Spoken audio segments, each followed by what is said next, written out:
लोगों को, खास करके हमारे किशनगंज सीमांचल के लोगों को ये बताना चाहता हूँ कि ये आरएसएस की जो विचारधारा है ये साफ होगी। किशनगंज सांसद डॉक्टर जावेद आजाद ने आरएसएस और बीजेपी पर साधा जमकर निशाना, जहां किशनगंज और सीमांचल के लोगों को बताया कि आरएसएस का विचारधारा नहीं है सही। वहीं सांसद ने आरएसएस पर आरोप लगाते हुए कहा कि यही वो लोग हैं जिनके कारण बाबा साहेब भीमराव अंबेडकर जी ने इस्तीफा दिया था।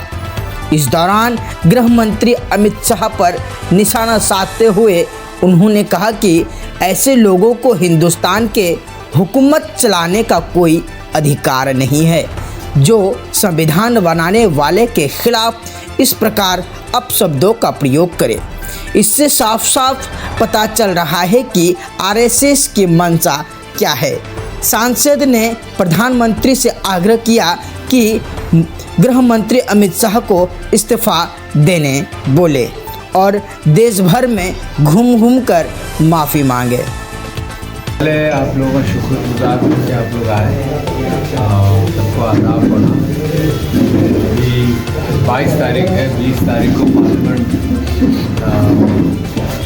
ख़त्म हुआ, 3 हफ्ते में चला, लेकिन पहली बार ऐसा महसूस हुआ कि सरकार ही नहीं चलाना चाहती,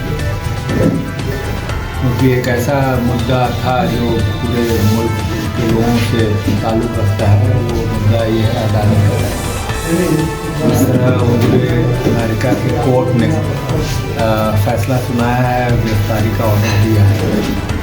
तो ये बहुत गंभीर आरोप के तहत हज़ारों करोड़ रुपये घूस का उनके खिलाफ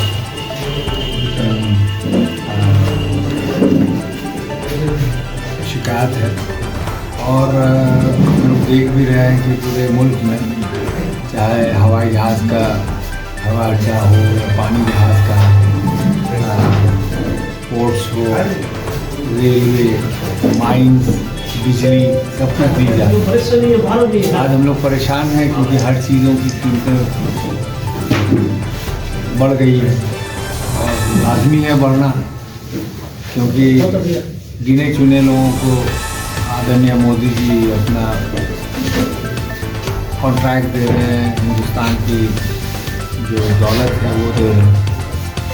तो यही वजह है जो पार्लियामेंट को उन लोगों ने चलने दी। लेकिन आज जिस विषय के लिए मैं आप लोगों को रिक्वेस्ट किया आने के लिए, वो विषय बहुत ही गंभीर है। वो विषय है हमारे हिंदुस्तान के होम मिनिस्टर अमित शाह जी के बयान का और उनके लहजे का, जिस तरह से उन्होंने पूरे देश और दुनिया के सामने पार्लियामेंट में अंबेडकर जी का मजाक उड़ाया और अंबेडकर जी के बारे में जो उन्होंने जिक्र किया, जिस लहजे में जिक्र किया, तो ये किसी हिंदुस्तान वासियों को ये मुनासिब नहीं लगा। सबको रोष है, सबको गुस्सा है कि उस अंबेडकर जी के खिलाफ जो उनका रवैया था, जिन्होंने हमारे लिए कॉन्स्टिट्यूशन बनाया, लगभग 3 साल के मुशक्क़त के बाद पूरे पार्लियामेंट के लोगों ने उस पर चर्चा करने के बाद वो पेश हुआ था और फिर पास हुआ, जिसको जो हम लोग को बराबरी का हक देता है। सब हिंदुस्तान एक दूसरे के बराबर हैं, सबको हकूक़ हैं और ये हकूक़ हमको कॉन्स्टिट्यूशन से मिलता है, संविधान से मिलता है। और जब संविधान के निर्माता के खिलाफ इस तरह का रवैया हो तो ये किसी को भी बर्दाश्त काबिल नहीं है।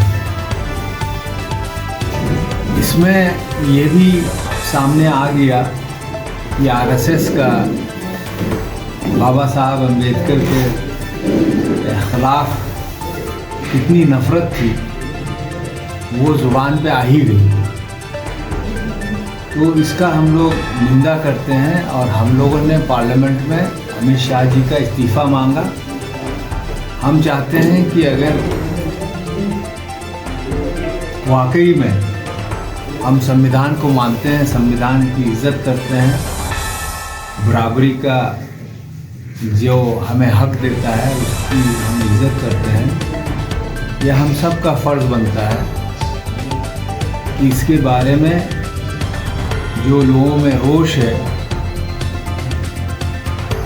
तो हम लोग जितने भी इंडिया अलायंस के पार्लियामेंट के मेंबरान थे और उन लोगों ने एक साथ मिलकर उनसे इस्तीफ़ा मांगा है और माफ़ी मांगा है लोगों को, खास करके हमारे किशनगंज सीमांचल के लोगों को ये बताना चाहता हूँ कि ये आरएसएस की जो विचारधारा है ये साफ हो। ये वही लोग हैं जिनके वजह से बाबा साहब अम्बेडकर ने इस्तीफ़ा दिया और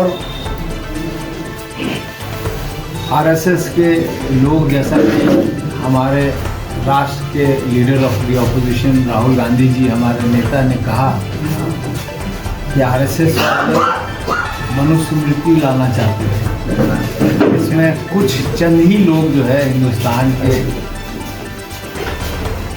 छुआछूत फैला के दबाव से जिस तरह से शोषण किया था वही ये चाहते थे और अभी भी वही चाहते हैं। उनका मुखौटा सरेआम खुल गया है और बार बार हमने आपके सामने भी कहा, जिसकी निंदा हम करते हैं और जिसकी निंदा मेरे ख्याल से हिंदुस्तान के एक एक आदमी, चाहे वो किसी मज़हब को मानने वाला हो, चाहे किसी भी जाति या किसी भी रिलीजन को मानने वाला हो, या गरीब हो, अमीर हो, अफसर हो,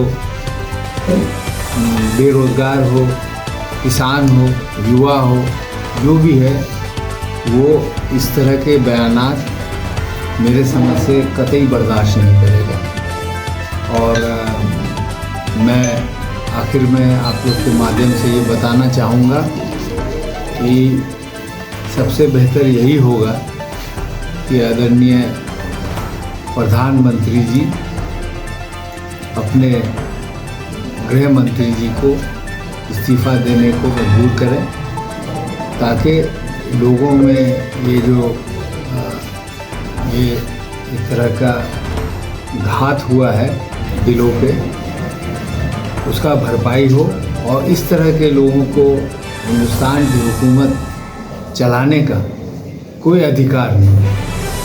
जो कॉन्स्टिट्यूशन बनाने वाले के ख़िलाफ़ इस तरह के लहजे से अपना जो भाषण में जो उन्होंने तकरीर की, इससे क्लियर कट साफ हो गया कि आरएसएस की क्या मंशा रही है और आगे भी क्या मंशा है।